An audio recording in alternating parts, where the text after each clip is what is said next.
Okay, there we go. I wonder if that was actually working. Hold on, let me do this right quick because I'm actually I'm having issues already. Holy crap! I must have done something bad. Nope, of course.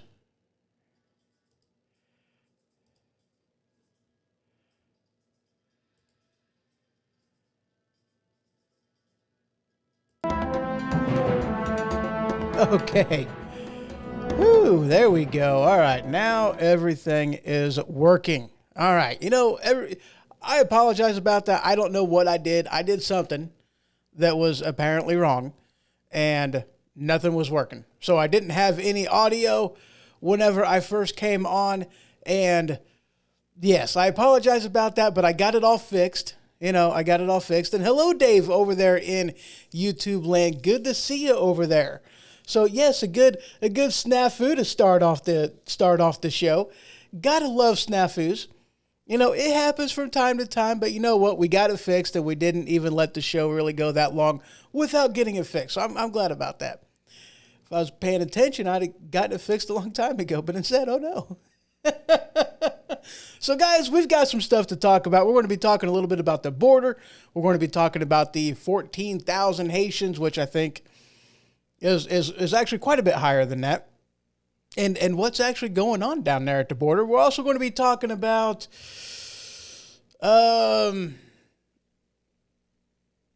some other stuff, the whips and the chains and the stuff. And yeah. And let's see, I got to get rid of some of this crap. And just some border stuff is where we're going to start. And you guys are going to love how I'm going to end this segment because this is going to be hilarious. All right, but let's go ahead and start off with this one.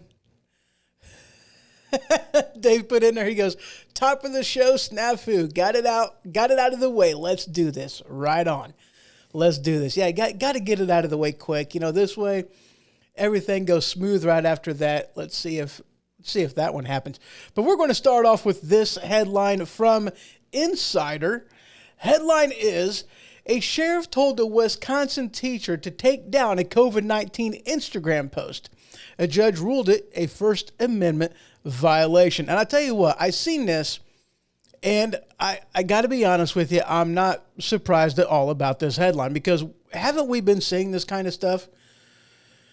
We've been seeing this quite a bit. Cancel culture and with mainstream media just, not allowing, social media mainly, not allowing this kind of thing, because heaven forbid that if we actually let out people's experience and what has gone on, then, sure, yeah, but we can't do that. We can't do that. And I kid you not, this is basically what happened on this story. A class went on a trip down to Florida, and whenever she got back, she was sick. She was, breathing through an oxygen tube.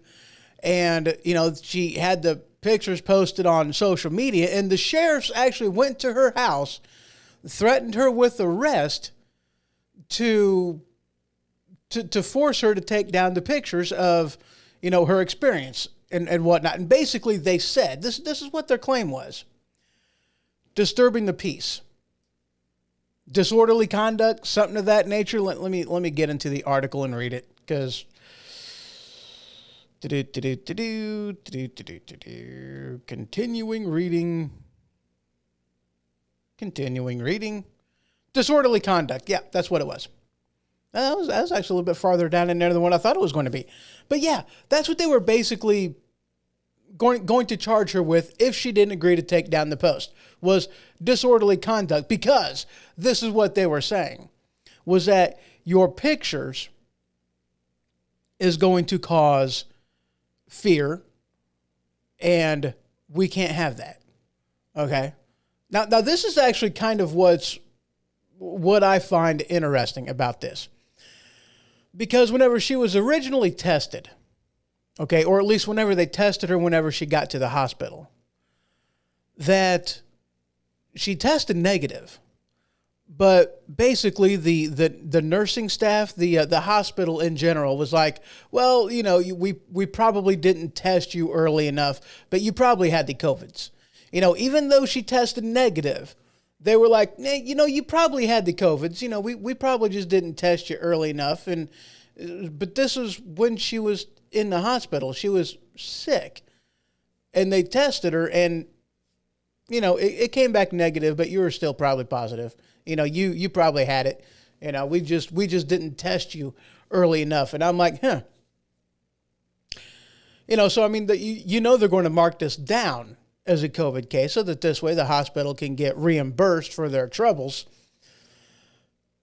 profiting off of sick and stuff. But I mean, the courts ruled in her favor, basically saying that, what, this is a First Amendment. This is a First Amendment issue. We can't be doing that. We can't be limiting what people can say. We can't be trying, threatening arrest on somebody for just posting pictures that they feel like posting. I mean, if anything, and this is what actually kind of surprises me about this whole issue. Okay. Now, I don't know what social media site these pictures were posted on. I don't know. I didn't read it in the article. I'm sure that it's possibly down there, in the article somewhere. I'm sure it is. I would be surprised if it wasn't, to be honest with you. But why didn't they just basically flag it as a violation and force it to be removed that way? I mean, that's actually what kind of surprises me about this. Because they immediately went into legal ramifications and threatening her with a lawsuit, instead of just going to Facebook or Twitter or Instagram or wherever this was. Now, who knows? This might have been one of them sites that they don't do that. This might have been Rumble. This might have been some other place. We don't know. Does Rumble even do pickers? I don't know. But anyway, anywho, I'm not sure what social media platform this was, but it does actually kind of surprise me that they didn't flat go through them. And I'm assuming that since they didn't actually put it up in here, or at least not early off in the article, that it's probably Facebook, Twitter, or someplace like that. That's an assumption. I have no proof of this. I'm just speaking out my hindquarters. I got no idea. Just throwing that out there. I don't know. But it's not put on here.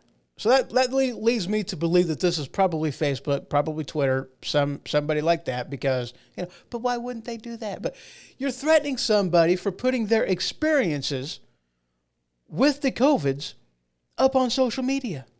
That's what you're doing. And I seen an article not that long ago that it was like, oh, well, here you got the anti-vaxxers and, they're not even wanting to get to follow science and get some of the antibody treatments in there. And I'm like, oh, I wouldn't really say that, because I'm actually kind of hearing quite a few people are going that route. In fact, what irritates most people that are, I don't want to say, where's my phone? Durka.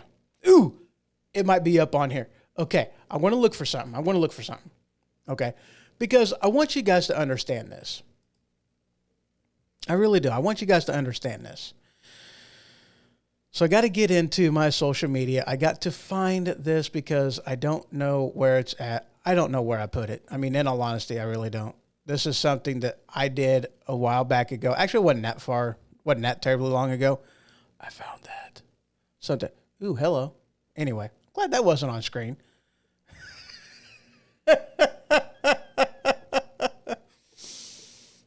Yeah, that was a good one. So yes, I'm looking. Oh, why am I there? I'm not supposed to be there. There we go. That's where I'm looking for. It was a picture that I got, and this is one of the things it should make you think. It really should. Okay, here we go.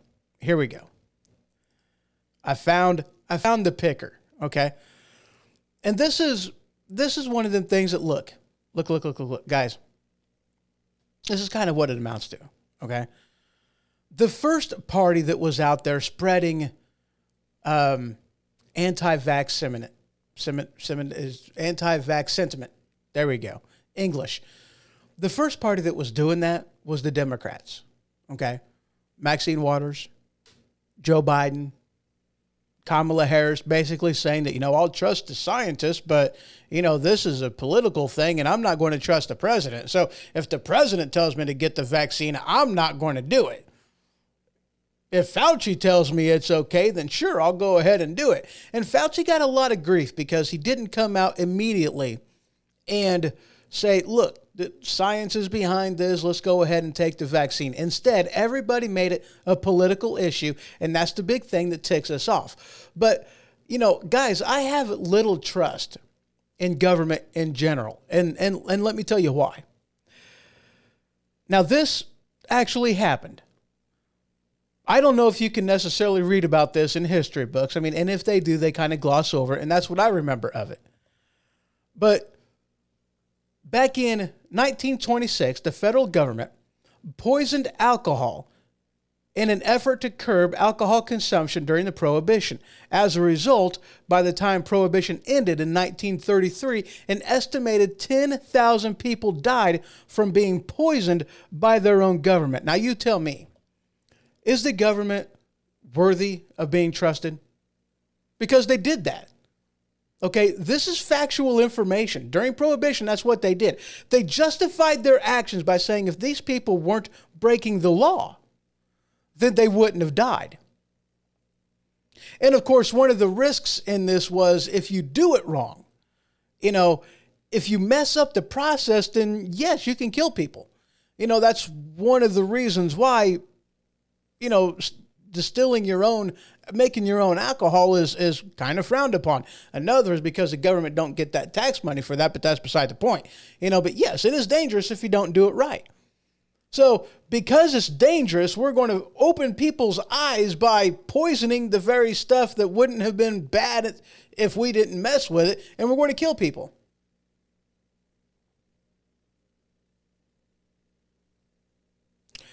And Dave put in here, he goes, they were anti-Trump's vaccine. And exactly right, they were. Because this vaccine actually got released October, November. I don't remember. It was before the election, like maybe a month or so before the election. I don't exactly remember whenever it actually, got finished and whatnot. But yes, they very much politicized the whole thing. And they're still politicizing this.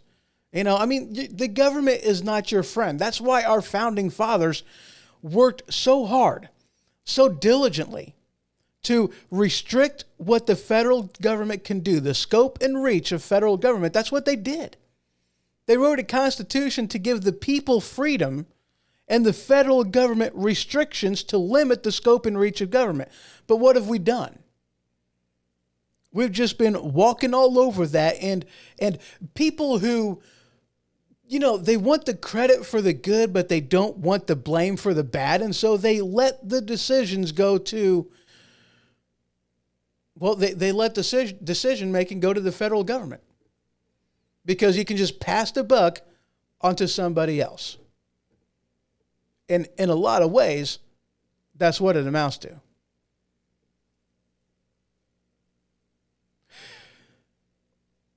We're partially going to change direction while still staying in the same theme. He goes, Texas newspaper updates viral border incident. It's not a tumor. It's not a whip. That's what it says. It's not a whip. And this is from, where is this from? The Washington Times. It wasn't a whip. And it wasn't a whip. They were reins. They're long reins. These are people who ride horses all the time. These wasn't a whip. Yes, they were playing rancher on people. They were ranching people. They weren't driving cattle. They were driving Haitians, and yeah. I know it's bad. It's bad. Cowboys, man, I tell you. But here's the issue, though. This article from the Daily Signal, it is more than just an optics problem. This is flat out an American problem. This is a citizen problem. It's weird that here you have, Biden's administration wanting to put restrictions on what you can do. You've got to get, the COVID vaccine passport to do much of anything anymore. That's what they're trying to put into place. They're not.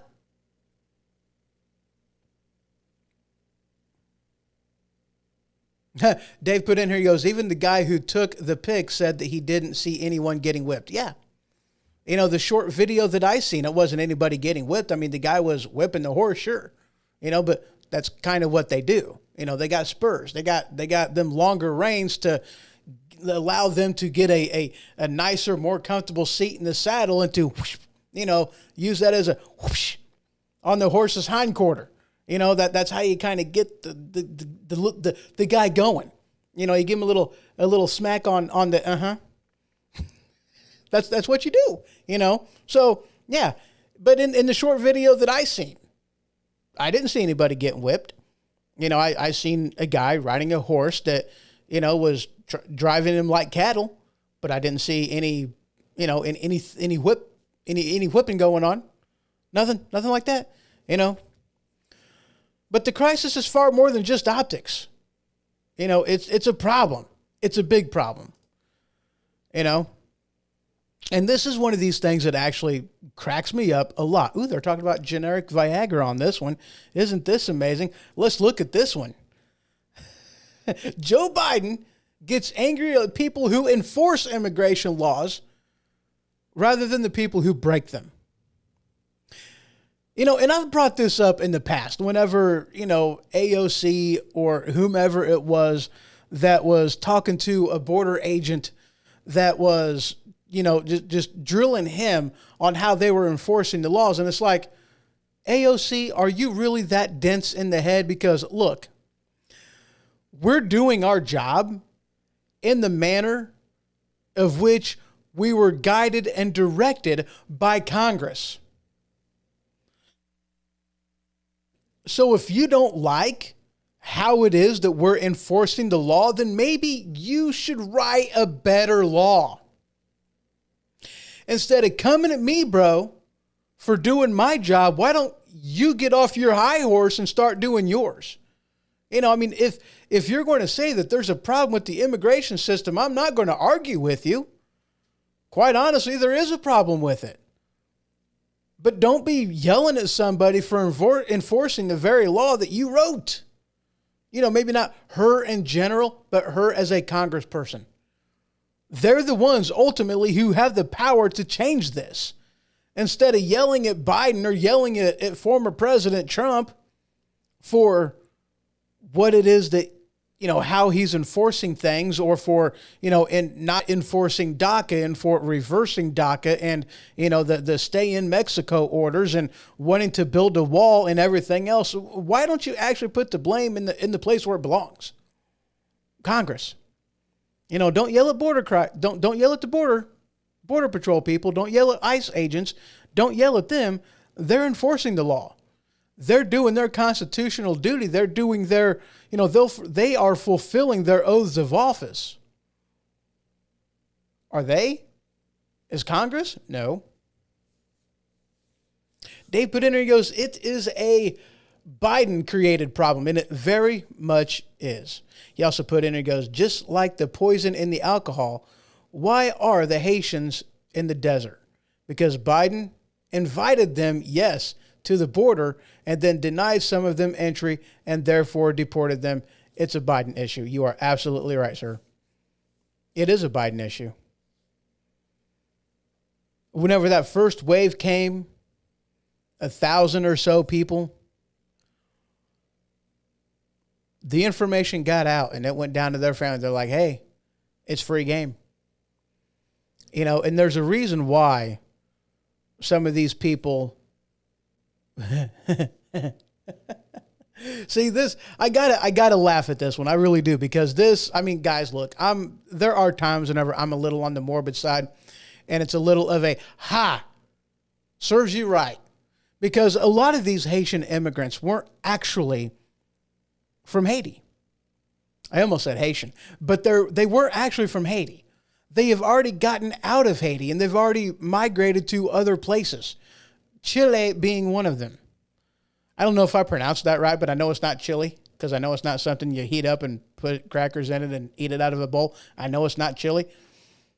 But anyway, there was a lot of people that migrated from other places, not actually Haiti. And is what they were doing is they were, we'll go to the, we'll get asylum over here and refugee status in this country. And then we'll just, keep trading up and keep trading up and keep trading up. And then they wind up in America. That's what these places do. In fact, a lot of these Haitians had, passports, not from Haiti, but from other countries. And then this is why I was laughing so hard, because this is serves you right. Serves you right. You don't cross the border illegally and then be surprised whenever we put you on a plane without telling you what the heck's going on and we ship you back to Haiti. Because whenever then people got off the plane and realized where they were at, they were angry. Oh, they were irate. They were not happy. They were throwing things at the plane. I guess they were taking off their sandals and throwing them at you like your mama used to do back in the day when you lipped off to her. Remember them? Remember that? Remember them days? Oh, I do. Sandal, man. My mama had some aim, let me tell you. And that fly swatter. She's good with that fly swatter too. But these guys were mad. Why were they mad? They didn't come from Haiti. They came from someplace else, and now they're back where they started from. That's like, that's like playing the game sorry, and you get knocked off the board and then you got to go back to start, and that's what these guys were. I mean, they were like right there. They've already made it all the way around the board. They were about to go into the safe zone. They get knocked off the board. They got to go back to start. Yeah, they were ticked. Serves them right. Maybe they should have migrated legally. Maybe they should have immigrated legally instead of migrated illegally and just expect us to allow them to break the rules. I am really not sure if they were flown on military planes or not. I don't remember seeing that tidbit of information. And at any rate, I glossed over it. From what I know, I don't think they were, but either way, I honestly don't know, Dave. I really don't. I don't know if they were on military planes or not. Really not sure. But yeah, they were angry when they got off the plane and they realized where they were at. And I was actually kind of wondering something about that too, David. And this is why, they didn't realize during the flight, evidently, where they were going. And it wasn't until they touched down that they realized, holy crap, we're not in another place in America. We're someplace else. So, truth be told, I wouldn't be surprised, because a commercial airliner you would think would have, windows that you can see out. And, granted, things look different from the air.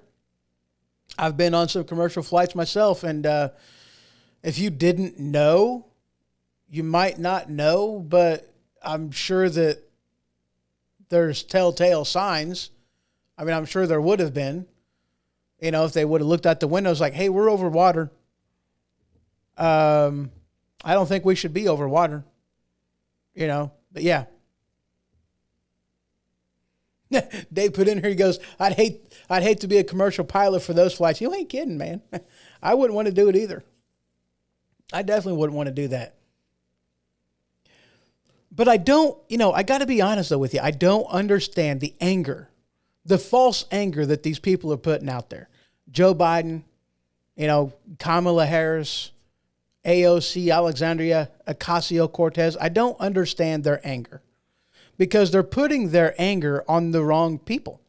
They're putting it on the law enforcement officers when the blame fully and completely needs to go on the shoulders of Congress because they're the ones who ultimately have the power to fix this. Now, granted, this problem was orchestrated by Biden, by his administration, by flat putting the word out, sending out a big, huge flyer and airdropping it all over Central America, just telling people that, hey, the border's open. We're not going to send you back. Come on up. Because that's basically what happened. When they have open borders for so many miles, they're not doing anything to stop anybody. They're not building the wall. These are the kind of things that happen. So I'm not surprised. Well, I am surprised that they're putting it, but I'm not surprised because that's how the left operates. What was that? I have no idea. This headline from...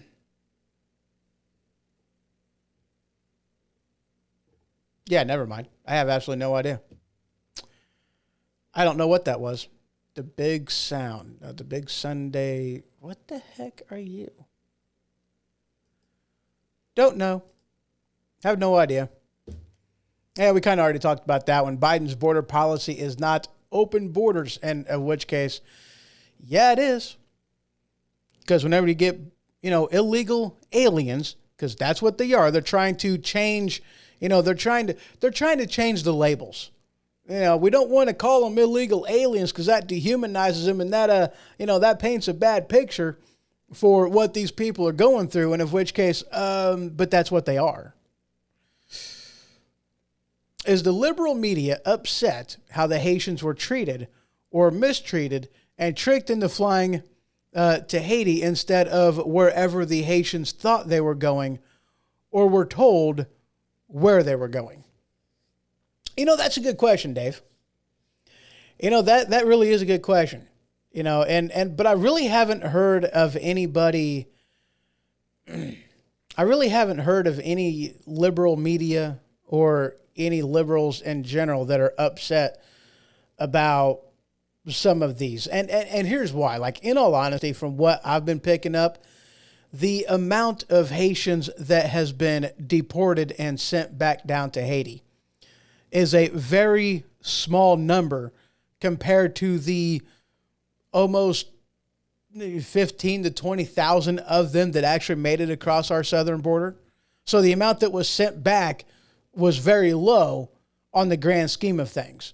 And according to this headline, nope, not that headline, this headline, nope, not that headline either, this headline, nope, not that headline. Well, crap. Maybe that was the one that, that didn't actually come up right.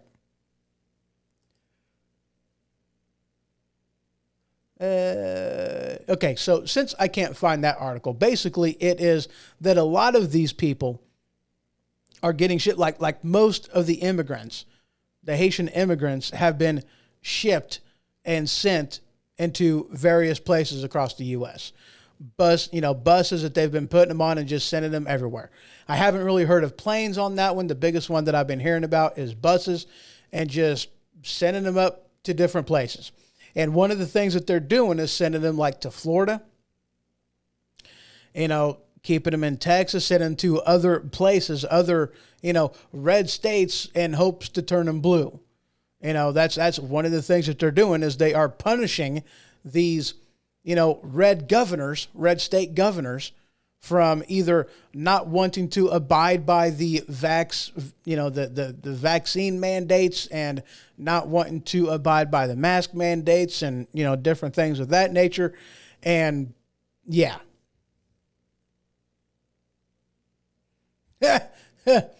Where's Sharpton and Jesse Jackson on all this? That's a good question. I do know that he was down in Texas at one point in time.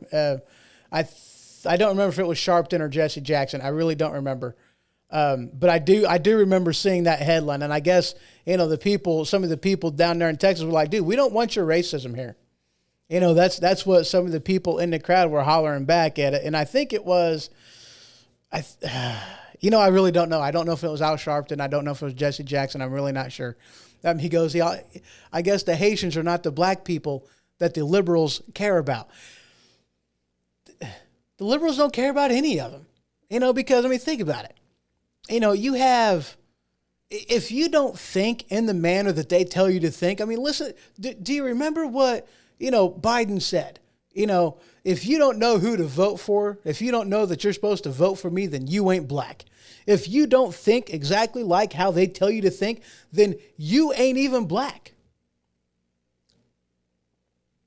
The only time they even acknowledge your race as being a minority is when you actually do and act and vote and think and speak in the manner of which you were supposed to. Do you guys remember that shooting? This was a while back ago. This was a while back ago. This was a shooting of I don't remember the guy, but it was a kid was in a gated community and fought with a guy that was a Mexican, and a black kid fought with a Mexican, and the Mexican finally pulled out his gun and shot him. I think it was Trayvon Martin, if I'm not mistaken. I could very much be. But do you remember what they said in the news about the guy who shot him, the Mexican that shot him? They called him a white Mexican. They had to further dehumanize the guy that shot the black kid in self-defense. I mean, granted, I don't agree with him just flat following the kid around, but at the same time, if you're in a gated community, don't be surprised whenever, if you don't live there, if you don't belong in there, then you're going to get asked about it. Don't be surprised on that. This was one minority questioning another minority on why they were in someplace, but they had to make it about race, which is why they classified him as a white Mexican. They really did. I don't remember which news organization this was, but that's what they did. Absolutely ridiculous. But the big question is, and I've heard other people even ask this question, and this article is actually from the Dallas Morning News. How did 14,000 Haitians travel across Mexico without the government noticing? And that's the thing, guys.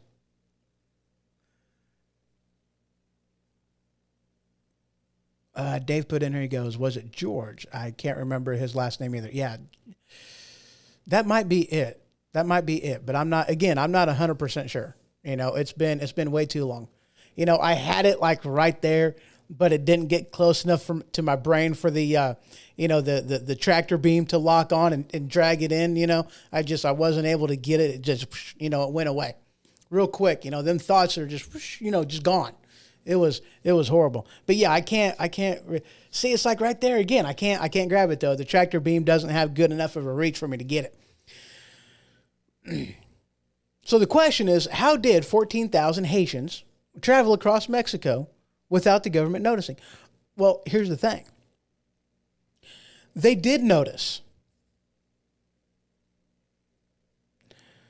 We knew about it. Of course we knew about it. We just chose to do nothing about it. That's the truth. We knew about it. We knew that they were coming up here. Our intelligence knew.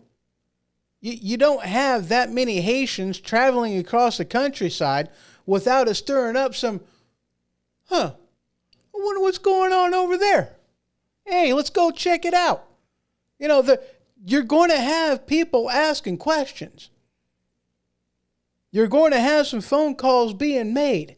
Some satellites are going to be linking up. Some Morse code is going to be traveling over the airways.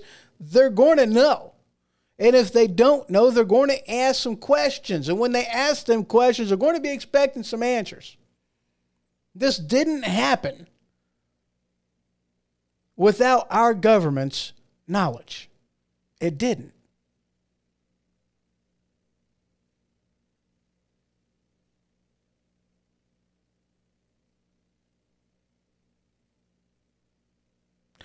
Dave put in here, he goes, this was a stand your ground case in Florida. I think it was, yeah. Yeah. Because he was questioned by him. And I guess the kid lost it, started beating on the guy. And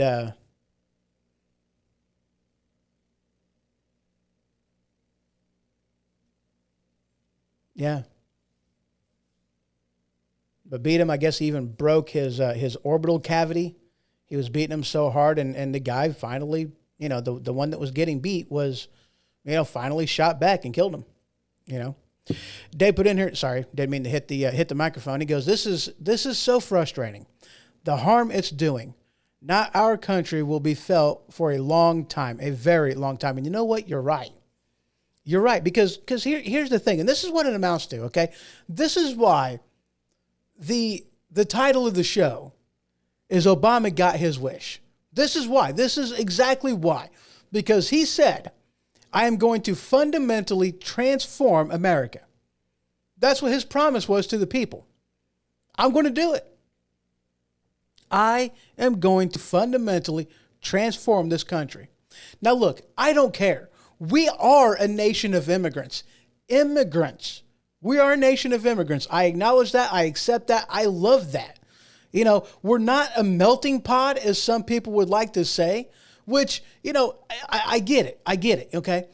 But I got my own little thing on this, you know, because they say that we need to be a melting pot, which a melting pot is you got the white chocolate, you got the dark chocolate, you got the milk chocolate, you got, you got all that good stuff going on in there. You know, you've got all these different chocolates and the caramel and it goes in the little burner and it gets heated up and it all gets melted up and then you stir it all together. But here's the thing with the melting pot. Okay. All the flavors blend together, but there isn't any distinction from one to another. But I don't agree with that. You know, that's not what America is. And I'm glad that's not what America is. America's more like a salad bowl. You know, we got the lettuce. We've got the cheese. We got the egg. We got the ham. We got the croutons. We got all kinds of good stuff. We get all kinds of little different flavors. And I don't care if they don't, if they want to stay in their little cliques. You know, I'm fine with Chinatown. I'm fine with Mexico Town. I love Chinese restaurants, Mexican restaurants, Italian restaurants. I love these things. You know, but we have the salad bowl, and it's the salad dressing that is the one thing that ties the entire salad bowl together. And that salad dressing is the Constitution. That's what America is. It's not a melting pot. It isn't now, nor has it ever been. It's a salad bowl. And that one thing, that one flavor that unifies the entire salad bowl, brings harmony to the entire dish, linking all of the flavors together in perfect harmony, is the Constitution. That's what we are.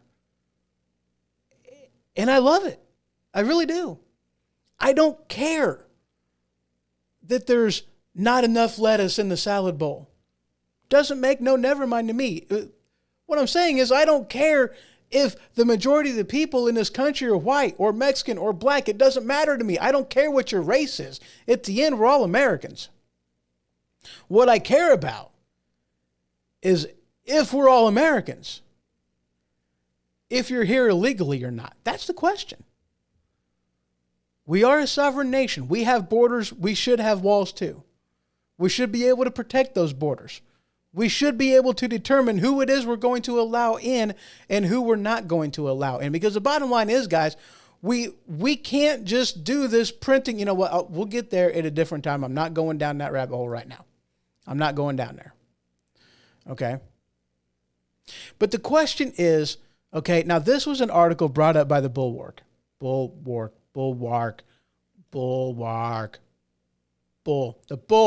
Bull. That's who did this.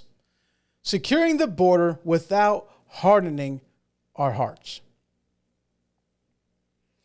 I'm not even looking at it that way. Because it's not a matter of whether you're hardening our hearts or not. The fact of the matter is, we need to redirect our focus.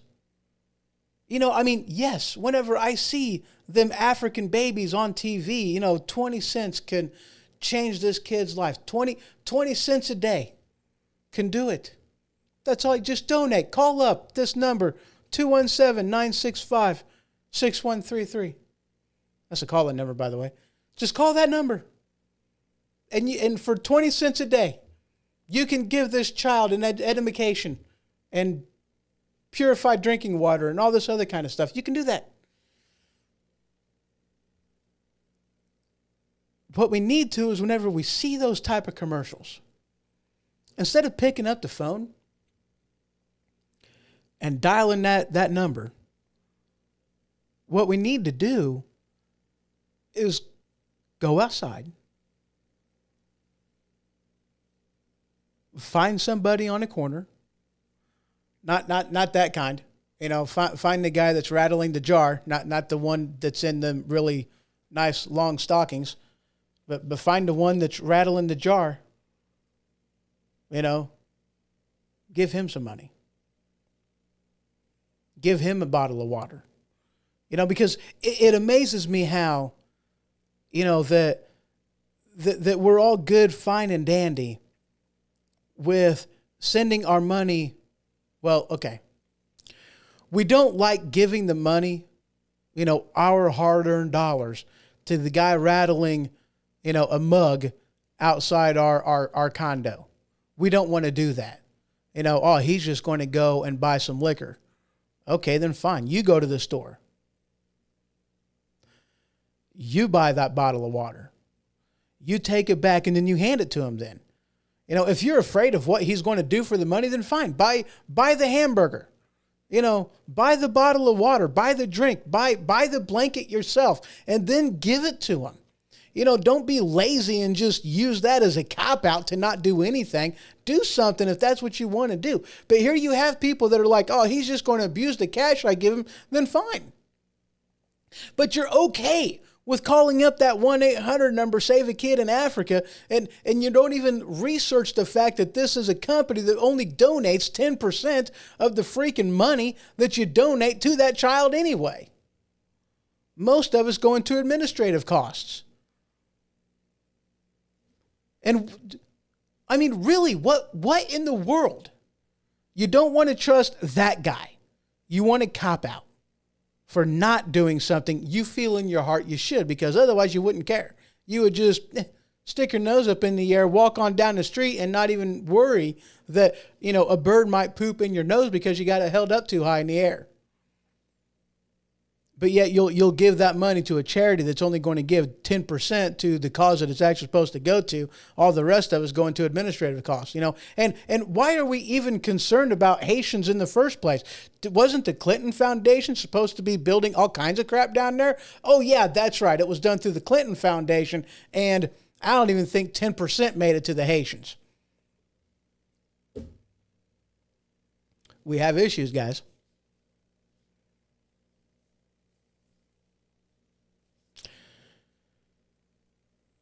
Dave put in here, goes, they were all over New York City today. Plenty of homeless street people on the same streets where rents and skyscrapers are way, way up in the clouds. Yeah.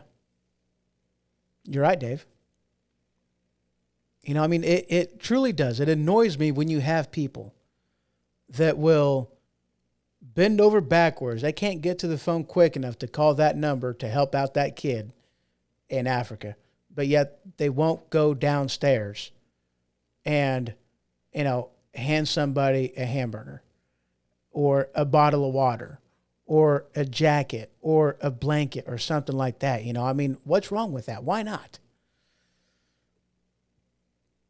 Is the only thing that they're concerned about is that tax deduction at the end of the year? Because if that's the only thing that you're wanting, if you're not going to make a donation to somebody in need without that tax exemption, then just don't. Because then you're making everybody pay for your charity, and then it's not your charity anymore. The federal government does enough charity out there as it is. Using our money to do it.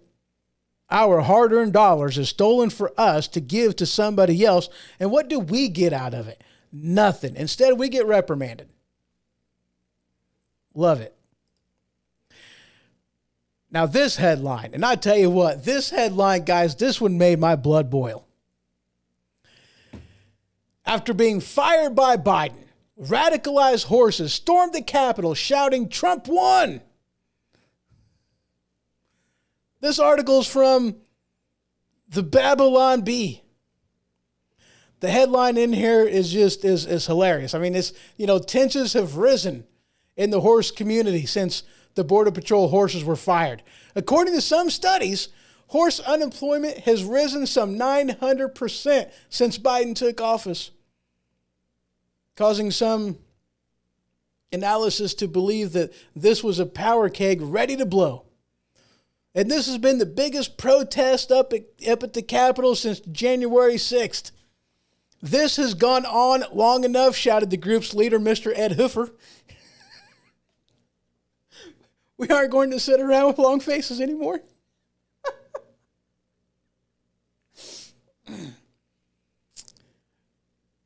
Not going to do it. Guys, I seen this. I seen this article. I was like, this is hilarious. I got to check out, Bumblebee or Babylon Bee more often. This is an awesome headline, and it was the picture that caught my eye. You got horses with signs behind that says Trump won, and oh my God, that's hilarious. Say nay to Biden.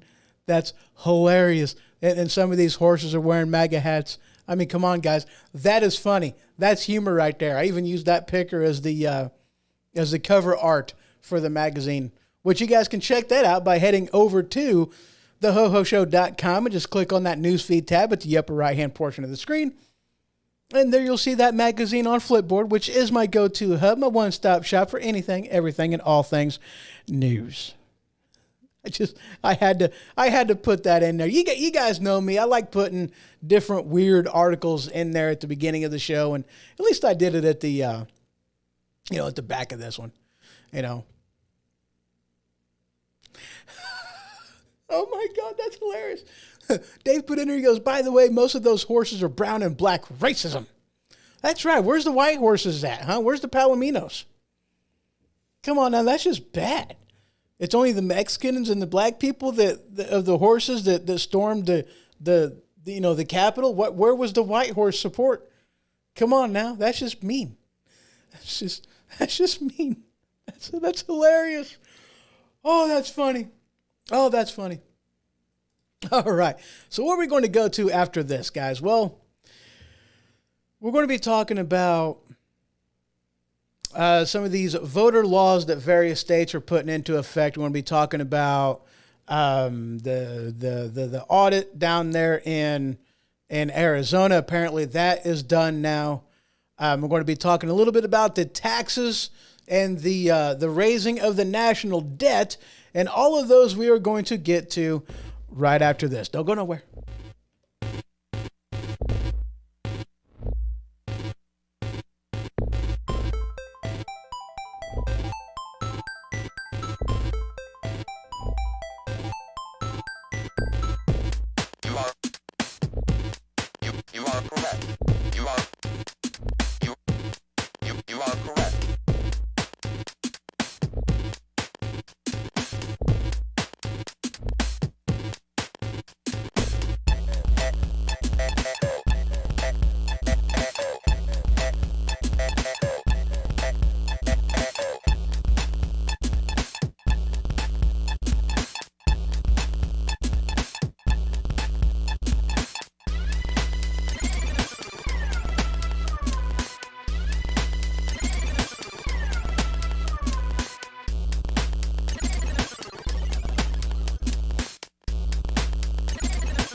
Have you ever sat down on your throne just to find out that you are dangerously low on shift tickets, making it to where you have to make a mad dash to the store just to pick yourself up some? If this has ever happened to you, pick up the #1 most rated toilet paper found in Uranus and use what the professionals use.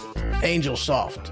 See, I'm just not a fan of some toilet paper. Some of them it's like putting a pillow between your nice rosy. Others, like John Wayne toilet paper, it's like using sandpaper. But do what the professionals use. Use the type of toilet paper that is the Goldilocks of brands, Angel Soft. Available wherever toilet paper is sold. All right, welcome back to the Ho Ho Show. So yeah, guys, I mean, I have definitely had that happen to me. You know, look, there's a cardinal rule whenever it comes to going to a restroom, any restroom, okay? And that is spot before you squat. That's the cardinal rule, because the last thing you want to do is sit down, and the next thing you know, you're ready to do paperwork and there is no shift tickets. That is a very bad deal. I would hate to say and admit to how many times I've used a product I call ass gaskets. You know, the toilet seat, gasket things that you put down on the toilet seat bowl to, give that layer of protection between you and the toilet seat. I've used those. Had to, Anyway, moving on. You don't want to do that. You don't want to be in that situation. Anyway. So this headline from... Now we're going to slide into talking about the whole voter ID and, what happened down in Arizona. And there was an article that I was looking for that I didn't see. Oh, yeah, I guess we can put that in there. Oh, of course. Yes. Okay.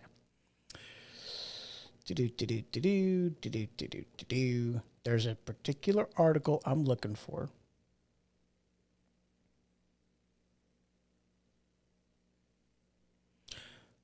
Oh, there it is.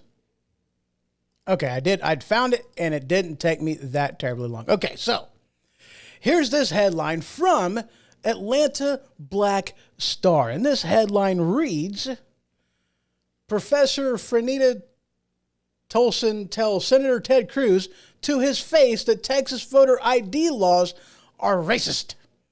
Your state of Texas, perhaps? Whatever. I really hate how they write some headlines. I really do. I mean, at least with Yoda speak, you can understand what the heck he's talking about. You really can. You know what he's saying. It might be backwards, at least backwards how we are used to hearing things, but we understand it. These guys put this stuff in here, so it's like you got to read it like 2 or 3 times before you actually, granted, I knew what they were saying, but it's like, my brain went on a little spasm in there by going, what? It's horrible. Anyway, the Texas voter ID laws are racist. Now, look, here's the thing. I would almost love to see this go to court. I really would be, okay? And not a Democrat court, a court that's run by a politically left-leaning judge. I'm talking somebody who's at least in the middle, because I really want to see the left argue their case by saying how a voter ID card is racist. Like, people have never gone out and bought alcohol, cigarettes, rented a car, bought a car, opened up a bank account. A myriad of other things that you have to have some sort of ID in order to do. There are so many things out there that require identification. And here's the thing. Any state that requires you to have voter ID, this thing is kind of off.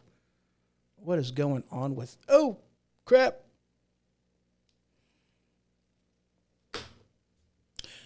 So any state that actually requires you to have voter ID, there's one thing that they all do that nobody wants to talk about, and that is a free voter ID card. It's a free card that they give you.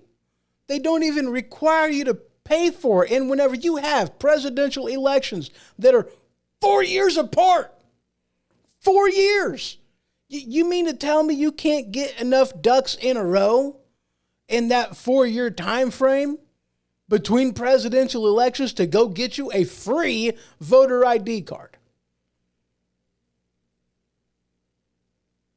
Really?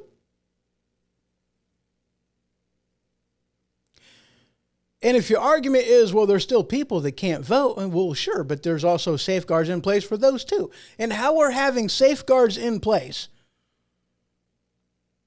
how are you going to claim that that's voter suppression. Okay. It's not voter suppression because here's what and I think most everybody, okay, even a very significant portion of Democrats are in favor of doing this. Voter ID is not an issue in this country. It's really not. This isn't about racist laws. It's not about keeping people from voting. It's about keeping people from voting multiple times in other districts besides the one that they live in. It's to eliminate the potential for fraud. That's what the whole entire point is behind these voter ID laws. I love how you have these different, these different headlines in here about, the Arizona audit and this, that, and the other, and saying that, oh, well, of course that, the audit, everything was good and fine and it was perfect and it was great. But it's like, not only did I hear about that, why is that in there? But you have out of this Arizona election, apparently that everything was fine. That, of course, we found out that, that he's still president and nothing, he actually won by a greater majority than what was originally reported. And then I see this headline from American Greatness that is much more in tune with what it is that I've been hearing from people. Arizona audit finds over 50,000 illegal votes. Discrepancies due to either malicious actions or severe incompetence. Which just goes to show you that if they're going to make that claim that, the audit came back and everything was good, well, then what did they do with these 50,000 illegal votes? Did they continue to count them? Did they ignore them? Did they just go, we're going to let that one slide. We're going to let that one slide. This is an obvious discrepancy. This is I'm not going to say that this is obviously a fraudulent vote, but it is obviously not a legal vote. There's a difference.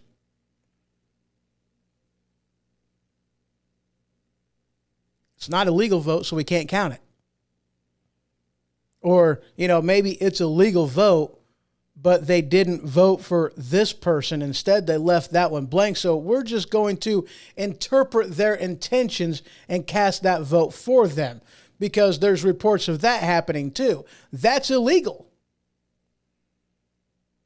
Because a poll counter does not have, and there's laws against this, they don't have that ability to interpret the intentions of what a voter may or may not have wanted cast on his ballot. Only once, whenever I have voted, did the ballot not kick back my ballot. The ballot box not kick back my ballot. I said that right the second time. That's only happened once. Every other time I've voted, it's always kicked back my ballot. You want to know why? Because I leave things blank. Because if I don't know enough about the person I'm voting for, I'm not just going to vote for somebody because he has an R or D next to his name. I'm not going to do that. If I don't know enough about the person, if I haven't researched the issue, I'm not putting my mark on there. I'm not going to do it. I try to be prepared before I go into the ballot box and know who it is I'm going to vote for. But if I see somebody that I don't recognize, I see a name on there that I don't recognize, an issue in there that I haven't really read anything about, I'm not going to vote just so I can say I did my job. No, my job is to be an informed voter, and if I'm not going to be informed, then I'm not going to put my name on it. I'm not going to put my mark of approval on something. I'm going to be perfectly honest with you. I've voted for people on both sides of the aisle. Why? Because I've known these people that I've talked to, that I've actually voted for. There's one in particular. I'm not going to tell you anyway, but I don't remember who it was and what he was running for, but he wasn't a Republican. He was a Democrat, and I voted for him. Want to know why? Because I knew the person. I knew who he was. I knew what his views are.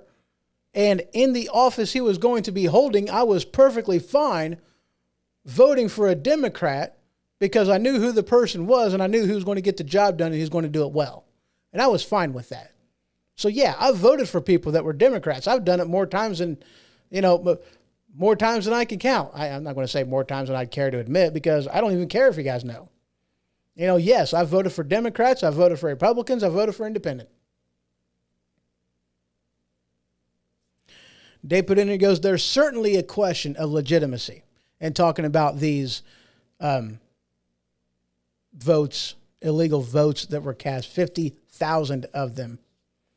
And you're right. See, that's what we are wanting to eliminate is these illegal votes.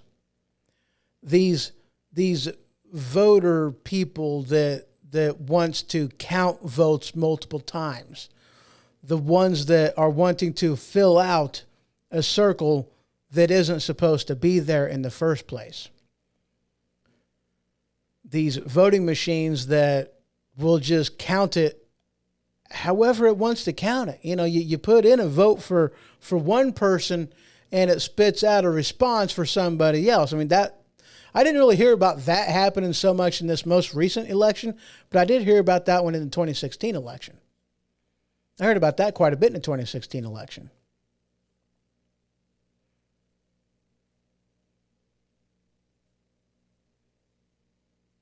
Yeah, 2016 election. Have you ever had the moments when you totally forgot what year it was? Holy crap. Hillary Clinton tweets that Donald Trump is a corrupt human tornado. I laughed at that. Dave asked the question. He goes, they'll kick back a ballot if you don't select someone. Yeah. Yeah, if you leave on a ballot, at least this is how it is in Illinois. I can't, I don't know as far as other states, but in my state, if there is a category for you to vote in, okay, and if you don't select, like, let's say there's the election for county board or for, whatever the office is. And if you don't vote for a candidate, it'll spit the ballot back up. It doesn't, it's one of those aspects of if there's something not checked on there, it spits it back out. And more or less the person who's, sitting there at the ballot box, they'll ask you, hey, are you sure that are you wanting to make any changes? Did you fill out, the ballot as you wanted to? Because you got some blank ones in here. It's like, yes, I do have some blank ones in there, and that is exactly how I'm wanting to keep my ballot. And then they hit a button to override it, and they put it back in. Not a big deal. That's how it's been done in my state since day one. Which I understand that, and I'm okay with that. I agree with that, actually. Because I would much rather be asked by the poll person that, hey, are you sure that you filled it out right? Because it spit it back out. So there must have been some blanks in here. Nope, there's blanks in there, and that's how I'm wanting to keep it. Okay, good. Just in case that, oh, holy crap, I forgot to vote for somebody. Let me have that back. Let me, fill out my circle, and there you go. I'm glad that they do that, but that's how they do it. That's how they do it in my state. Dave put in here, he goes, is it totally unreasonable to expect that tabulating votes exactly? You would think so, or at least you would think that that's a huge issue for, people on the left, that, oh, no, we can't have these machines counting everything exactly. We can't have that. No. And that's one of the things. Like anytime I heard about a discrepancy, like the recall election over there in California, every single one of the discrepancies, every single one of the, a mishandled vote was always against a Republican and went towards the Democrat. It was never a Democrat that was complaining that, oh, my vote accidentally went to yes, I want to recall Gavin Newsom.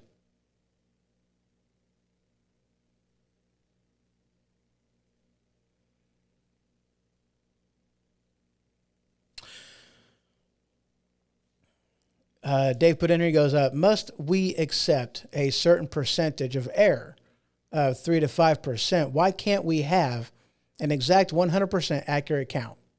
I've been told that's impossible. Part of those reasons are Okay. And I'm going to give you this one. Okay. I remember taking the SATs. Okay. I remember taking those. Okay. And, you got these, these pieces of paper that you're supposed to fill out. And it has to be on such a thick cardstock. And if it's too thin of a cardstock, it doesn't quite work. If it's too thick of a cardstock, it doesn't quite work. And you have to fill it out with a number 2 pencil. And if you fill it out with something different, well, then, you fill it out with a Sharpie when it's supposed to be a number 2 pencil, you get bleed through. If you get bird flu, if you get bleed through, if you get that, then now you've got an error because it's bled through on the other side. Most of these ballots are, not just one-sided, they're dual-sided, so it's reading both sides at the same time. So if you have a bleed through, that's bad. You're talking an error, but I mean, here's the thing. Okay. One, you have to have the same rules being applied all across the country. Okay. And this crap of hearing people, Republicans that are getting handed a ballot with a Sharpie instead of a proper pen to use that isn't going to bleed through, well, now you have issues. And whenever you have these errors, but if it's beloved, okay. They have a certain level of acceptable error, okay? Because if you go outside that line a little bit, well, that may, kick back an error message, okay?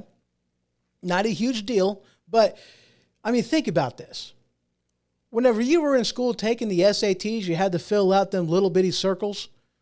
How hard was it to keep your lead, keep your graphite inside that circle? How hard was that? For some people, that sounds like a ridiculous question. It's like, dude, you color inside the lines. What's so hard about that? But there's a lot of people that, because they're doing it too quickly, they're not paying close enough attention, because they don't care enough to do it right, you have those lines that exceed beyond the border of the oval that it is supposed to be contained in. And when you do that, you kick back an error. I mean, that's just the way it is. People are too lazy, or just flat don't want to, either too lazy or just don't flat care enough about what they're doing to actually do it right. And that's why you have errors. So, I mean, yeah, we have to expect a certain amount of error, a certain degree of tolerance. You have to, because we have way too many people in this country that are lazy, stupid, or just flat don't care about the election, about filling out a little shaded box next to somebody's name. That's what we got. I mean, I hate to say it. I really do. But it's the truth. But whenever you have, people that are printing ballots off at home that aren't in a thick enough of a cardstock for the ballot box readers to actually read it properly, especially whenever they're going to use whatever color pen or pencil they feel like using that day. Oh, I know the thing says use black ink, but all I'm holding is a blue one, so it looks like this one's getting blue today. That's the kind of crap you have. But, I mean, of course, yes, it's to be expected. People think that the rules don't... Never mind. You know what? It's just... That's all it amounts to. I mean, I hate to say it like that, but, I mean, that's just what it amounts to. I mean... You would think, I mean, what's so hard about putting a circle inside a shaded oval? I mean, what's so hard about that? I mean, you and I both know that this is easy stuff. I mean, this is, filling out, shading in an oval is something we learned how to do back in kindergarten, for crying out loud. But some people just don't care enough to actually do it properly. I mean, I know this is easy, but that's the problem. It's too easy. But yeah, I mean, these things are sensitive. They really are. They're sensitive. They gotta be filled in just right. It's got to be the correct shade. If there's too much bleed through, then it's being read on the other side, and that's just a bad thing too. Moving on. So one of the things that we have going on this week, and who knows, I mean, this may have been something that was already done. Heck, I don't know. But there's talks right now about raising the debt ceiling, and there's also talks about the 3.5 bill that they're trying to put through, and a 3 point something, a 3 point something, and a 3.5, and there's a 1 point something or another too. I know I've seen it. A 3.5. Infrastructure bill, agenda. Okay, so maybe it's a 1.5 and a 3.5. Anyway, there's talks about these big old omnibus bills and all this, that, and the other that they're trying to pass through. Okay, and we also have coming up real soon, if it hasn't already happened yet, but another vote to raise the debt ceiling. And here's the thing, because there's also stuff that's going on right now that they are already blaming Republicans if this doesn't actually go through and the government ends up shutting down again. Okay? That's what they're already doing because they really don't think they're going to get any help from the Democrats in order to actually raise the debt ceiling. Now, I gotta be honest with you. I have a problem with this whole raising of the debt ceiling. I really do. Okay? We haven't operated, our federal government hasn't operated on a budget in a long time. It really hasn't. I don't even think Congress was able to do that during the Trump administration. I know they didn't operate, during the entire Obama presidency. I know not even 1 year they had a budget during that time frame. They just kept spending money and spending money and spending money. It's no wonder how the debt kept raising and raising and raising. But we have a problem, guys. We really do. We have a problem. We have a huge problem in Washington, D.C. And the people's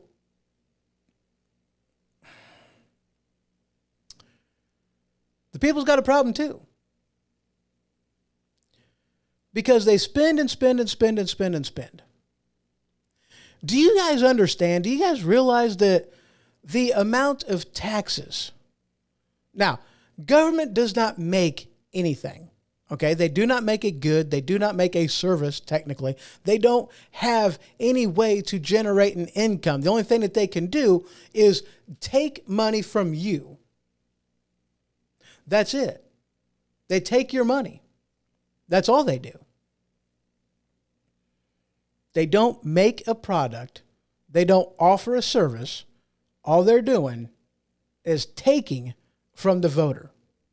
Now, there's only a handful of things that they're actually supposed to, that they have the constitutional right to spend money on, and that's it.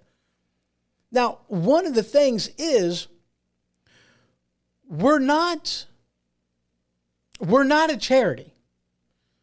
Government's role is not to be a charity.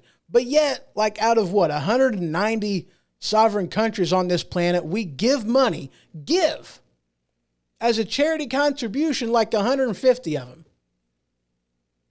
Go look at government.org or gov.whatever.gov. Go look at the websites. I mean, you can find on the websites how many countries over the past so many years that we've given money to. And we've given a lot of money to various countries. Why? Now, this kind of goes back to a conversation that we were having earlier in the show. Whenever it came down to, giving money to some kid in Africa instead of going outside and giving it to a homeless person. We have our own needs in this country. We don't need to be, given money that we don't have to spend and just give it to somebody else. Since when was it our job to do this to everybody else? Why can't we keep our money? Now look, my heart goes out to some of these countries, but 140 or 150 countries out of 190. There's only like 40 or 50 countries out there that we're not giving money to. All the rest of them, we're giving money. We're not just buying something. It's not a quid pro quo. It's not we're going to give you money and we get, oil reserves, or we get some, something of value. That's not what we do. We just give it and say, there you go. They're chanting death to America. Here you go, have some money. Does that change your opinion about us? Nah, death to America twice. And to your mom. Death to your mom. Really? I mean, this is what we do. This is what America does. We feel as though it is our job as the government to just give money to anybody and everybody that asks for it. Oh, you have people in need? Well, so do we, but who cares about our people? We're going to give you some money. Gender studies in Pakistan instead of, doing whatever. We care more about illegal aliens than what we do our own citizenry. Oh, we have a family that just crossed a border and we need to put them up in a hotel room. But, here we got this, this guy that's been, a former vet, I guess he's a current vet, but, a veteran who's out on the street who actually fought for the freedom that we enjoy every single day, but he's out on the street. We don't care about him. Dude, you have no value to America. Your value is expired.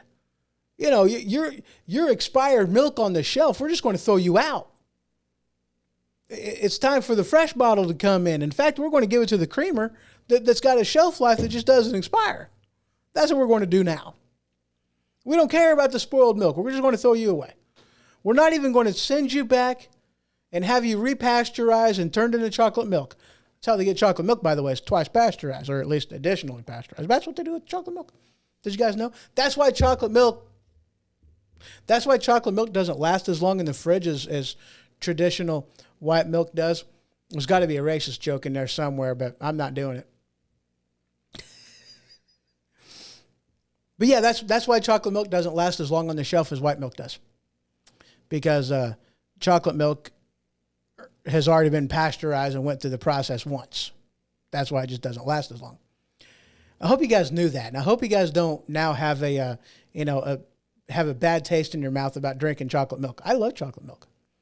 There's a lot of things that I know on how they make things, like, for instance, bologna, salami, hot dogs. I know a lot of that kind of stuff. Now, here's the saving grace, okay? It's a once removed kind of a thing.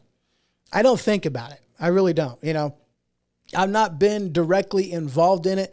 I have an academic understanding for what goes in these different meats and how they're processed. But as far as having a actionable experience, like I've been there, I've witnessed it, I've seen it happen, none of that. But I have an academic understanding, and even though I got that academic understanding, it doesn't change my opinion of hot dogs are still amazing. I love bologna. Salami is great in a sandwich. It's good stuff. Yes, I know what goes into it. I don't care, because that doesn't change the flavor of what it tastes like. If you liked it yesterday, then why should it matter what is in it that you don't like it tomorrow? It's kind of like, oh, and I love this movie, Demolition Man. It had a Wesley Snipes, Sandra Bullock, Sylvester Stallone. Great movie. The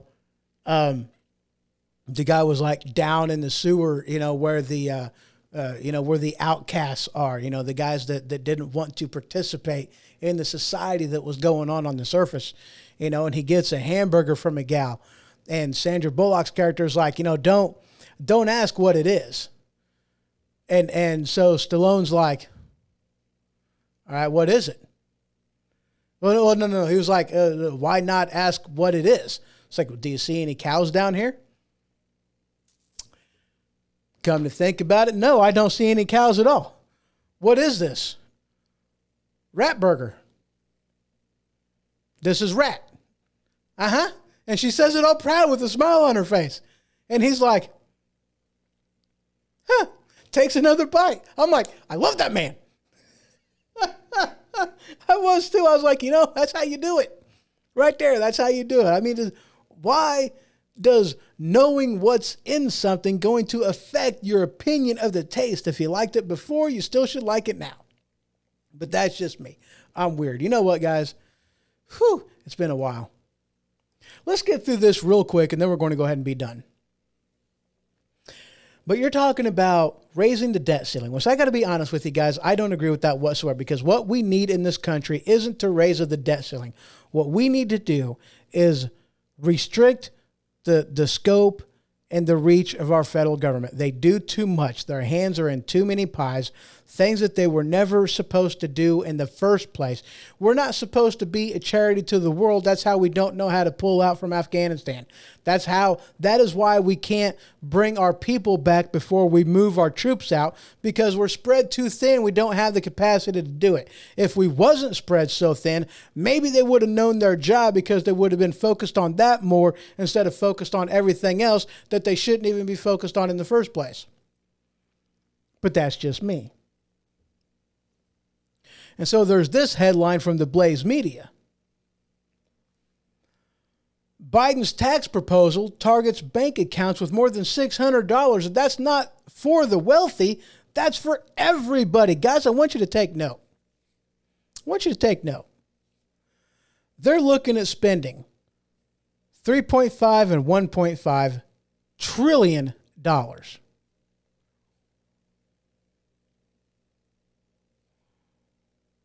Where are we going to get that money? Where's it going to come from? They got to pay it from somewhere.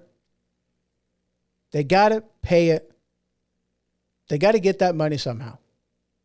They've got to. How else are they going to get that money if not take it from you? They already take your money. They give it to people that don't need it, don't deserve it. They refuse to give it to people that do need it and that we do have a moral, ethical reason, obligation to spend it on, and we won't do that. And instead, and look, my heart bleeds for some of these people, but you know what? It's not our problem. It's not the problem of the United States citizen to take care of everybody in every single country out there. Look, yeah, things are rough elsewhere, but you're not going to make me feel bad about being an American and having what is mine. You're not going to make me feel bad for that. I'm not going to feel bad for that. Now, look, I think everybody should travel the world and see some of the filth and the slop that is in other countries. I really do. I fully believe that, because then maybe whenever you come back home and you send a text and it doesn't leave your phone, immediately you don't throw a conniption fit and throw your phone out the window and then expect insurance to cover the repair and the replacement of your phone whenever you're the jackhole that just got done throwing it out the window because you had to wait 2 additional seconds to get your text message to send. But that's the kind of people that we are in this country. I think we all should go out and explore the world and see how other people live. And then maybe, just maybe, we would actually appreciate what we have here and not be such little, dramatic people. But they're going to get that money from somewhere. They're going to raise the debt ceiling. They're going to say that we have to do it. They're not going to do anything to rein in government spending. They're not going to shrink the scope of government. I mean, dude, you want to know how I know that they're going to get this from everybody? They won't hire 5 more people down in the border. They won't do that. They will not expand the power of ICE whatsoever. They won't do it. Not at all, not even one little bit. Instead, they're reprimanding, they're firing the horses, and they're making them, march on Washington. That's what they're doing. They're not hiring one additional Border Patrol agent. And you know what they do instead? They're like, oh, well, it's really bad in this section at the border, really bad right there. Uh-huh. You want to know how you fix that? How's that? Don't patrol down there. If you don't patrol down there at all, then there's not going to be any reports on how many people are crossing the border. Problem solved. That was Biden's answer to what was going on down at the border. Let's just stop patrolling that area, and then it'll be like nothing's going on. It's like, you can't see me. I'm John Cena. We're doing this, and the people are crossing the border doing this. I mean, that's what we got going on right now.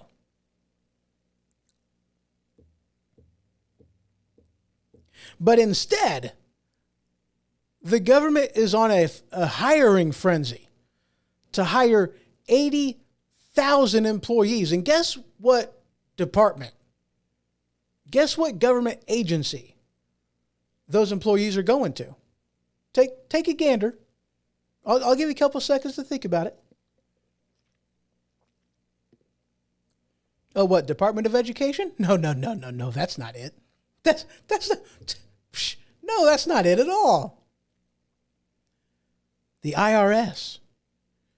80,000 people is what they're on a hiring frenzy to get. Why? Because they're going to get their money and they're going to take it from you to do it. 80,000 people. They won't put one additional patrol person on the border whatsoever. Instead, they are reprimanding them for enforcing the very law that they themselves wrote. And 80,000 people is who they're looking to hire for the IRS to get their money. Let me rephrase that. I do greatly apologize for wording that completely wrong. It ain't their money. But that's what they think.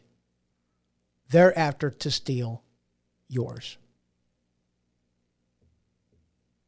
They're after to steal yours. That's all there is to it. That's all it amounts to. Good luck.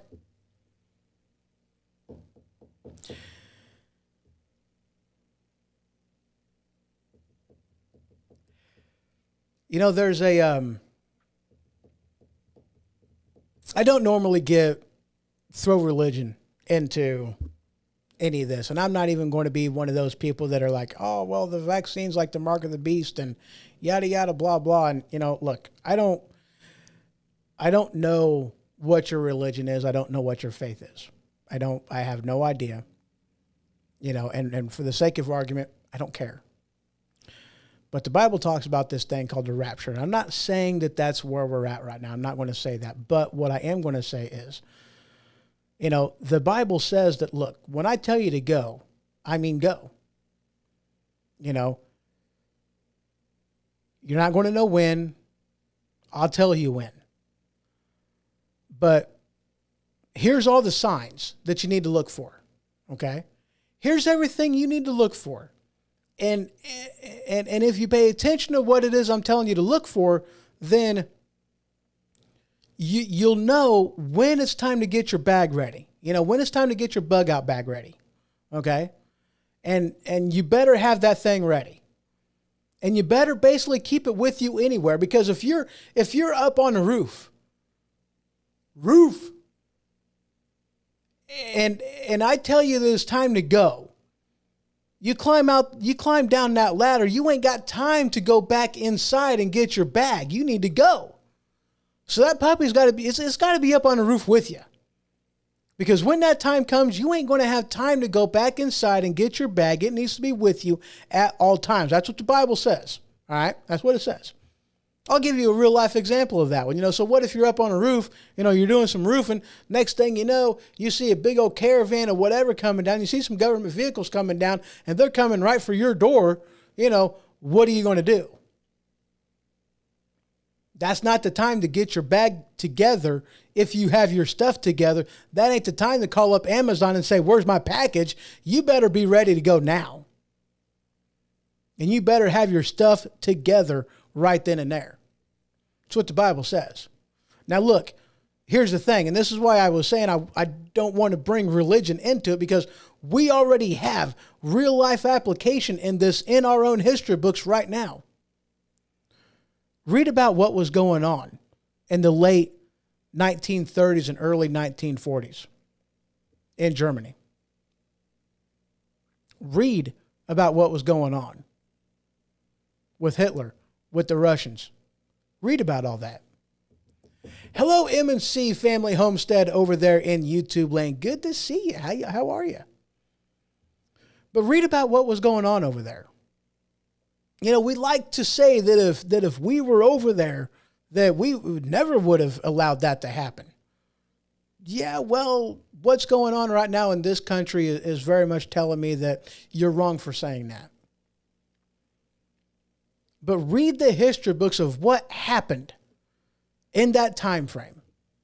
You know, hell, starting in like the early 1930s, Go back that far. What was going on in the country? What did they do? How did they treat various people? How did they segregate them in society? Research that, because the signs are all there. The signs are all there. And our own history has taught us this is what you need to look for. And when you see these things happen, you better get a plan together and you better be ready to execute that plan, because if you don't, when the time comes, whenever you finally figure out, holy crap, it's too late. You better be ready. You better be ready. That's all I got to say. You better be ready. The Bible says it. Our own history says it. I don't care what your faith is, but common sense should tell you the same thing.